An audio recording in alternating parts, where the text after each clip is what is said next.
Hello, இன்றைக்கி நம்ம என்ன பார்க்க போகிறோம் அப்படின்னா சீஸி கார்லிக் பிரெட் தான். எப்படி செய்வாங்க பார்க்கலாம். அதுக்கு நான் இன்றைக்கி தாளிப்பு கரண்டி எடுத்திருக்கேன். அதில் வந்து ஆயில் சேர்த்துக்கலாம். ஆயில் நல்லா ஹீட் ஆனோடைய வெள்ளைப்பூடு சேர்த்துக்கலாம்.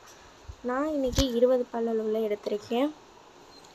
நம்ம வெள்ளைப்பூடு சேர்த்தோட நம்ம வந்து அடுப்பு வந்து ஸ்லிம்மில் தான் வச்சு பொரிக்கணும். அப்படின்னா தான் அது உள்ளாக்கி நல்லா இதாகும், சாஃப்டாகும். வந்து நல்லா கோல்டன் ப்ரௌன் ஆகிடுச்சு. அப்போ எடுத்துக்கலாம். அதை எடுத்துகிட்டு நம்ம ஒரு பவுலில் சேர்த்துட்டு நல்லா ஸ்மாஷ் பண்ணிக்கலாம். ஸ்மாஷ் பண்ணிவிட்டு ரூம் டெம்பரேச்சரில் இருக்கக்கூடிய சாஃப்ட் அன்சால்ட்டட் பட்டர் எடுத்துருக்கேன்.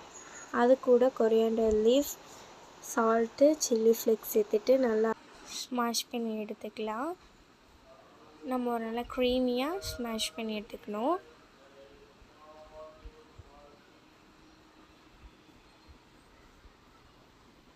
பார்த்திங்கனாலே தெரியும் எவ்வளோ சாஃப்டாக இருக்குன்னு. அடுத்து நான் இன்றைக்கி ஒரு ப்ரெட்டில் வந்து நீங்கள் வந்து இது பன்னில் கூட நீங்கள் பண்ணலாம். நான் இன்றைக்கி ப்ரெட்டு தான் எடுத்திருக்கேன். அந்த ப்ரெட்டில் இதை நம்ம வந்து ஃபுல்லாக வந்து ஸ்ப்ரெட் பண்ணிக்கலாம்.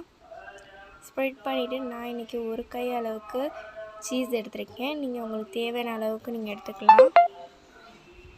அதுக்கு மேலே லைட்டாக சில்லி ஃப்ளேக்ஸ் சேர்த்துட்டு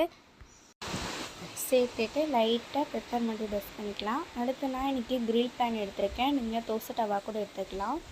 அதில் லைட்டாக பட்டர் மட்டும் சேர்த்துட்டு பட்டர் நல்லா மெல்ட் ஆகணுடையே நம்ம செஞ்சு வச்சுருக்கிறத வந்து மேலே வச்சுட்டு லைட்டாக தண்ணி மட்டும் தொளிச்சுட்டு ஒரு 2 நிமிஷத்துக்கு மூடி வச்சுக்கலாம். பார்த்திங்கன்னா தெரியும் நல்லா மெல்ட் ஆகி வந்துருச்சு. இப்போ நம்ம வந்து எடுத்துக்கலாம். அவ்வளோதான், நம்ம ரொம்பவுமே சிம்பிளாக பண்ணியாச்சு.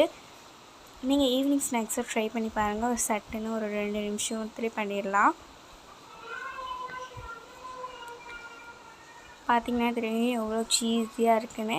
நீங்களும் இந்த மாதிரி ஒரு ட்ரை பண்ணி பாருங்கள். இந்த மாதிரி ரெசிபிஸ் பார்க்க நம்ம சேனலை சப்ஸ்கிரைப் பண்ணிக்கோங்க. அடுத்து என்ன ரெசிபி வேணும்னு மறக்காமல் கமெண்ட்ஸில் சொல்லுங்கள். பாய்.